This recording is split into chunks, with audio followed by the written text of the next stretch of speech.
Question में given है कि जब पार्टिकल है उसका एक्सेलरेशन कांस्टेंट है और हमें पोजीशन, वेलोसिटी एंड एक्सेलरेशन बताना है। तो एक्सेलरेशन हमने लिखा है यहाँ पे कांस्टेंट। तो जो अगर एक्सेलरेशन आप कांस्टेंट लिखते हो तो इसका मतलब हो जाता है कि वेलोसिटी लीनियर होगी।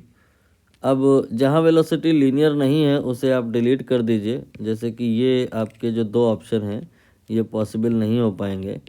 दरअसल क्वेश्चन में है क्या कि हर एक ऑप्शन में एक ट्रिपलेट दिया है, एक्स टी, वी टी और ए टी ग्राफ का। कोई एक सही है, बाकी सारे गलत हैं। कोई भी ऑप्शन आप उठा करके देख लो, एक्सेलरेशन तो कांस्टेंट ही है एंड इनफैक्ट पॉजिटिव भी है।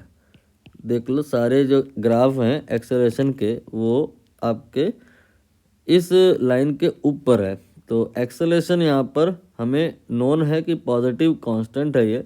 इसके करस्पॉन्डिंग मोटे मोटे तौर पे यहाँ हमें वी टी और एक्स टी ग्राफ प्रिपेयर करना है। आई होप क्वेश्चन की थीम समझ आई होगी। तो वी हमने कहा लीनियर है। लीनियर में जो केसेस होते हैं कि लीनियर कहानी अगर है तो इंक्रीजिंग होगी या डिक्रीजिंग होगी। तो ये कैसे पता चलता है कि अगर यहाँ पे आप कह रहे हो कि ये पॉजिटिव है तो इसका मतलब होता है कि ये इंक्रीजिंग होगा। ठीक है, अब हम यहाँ पर समझ पा रहे हैं कि ये आपका जो है पॉसिबल नहीं है क्योंकि डिक्रीजिंग है। ये इसलिए पॉसिबल नहीं है क्योंकि लीनियर नहीं है। तो या तो ए होगा या तो बी होगा। ए और बी दोनों में वेलोसिटी का ग्राफ एक जैसा ही है, तो अभी हमें एक्स का ग्राफ भी प्रिपेयर करना होगा, तब कहानी समझ में आएगी। तो होता क्या है कि अगर v लीनियर हो तो जो x होता है वो पैराबोलिक होता है। पैराबोलिक में भी दो प्रकार की बातें होती हैं। पैराबोला एक ऐसा होता है और एक ऐसा होता है। तो ये वाला कब होता है?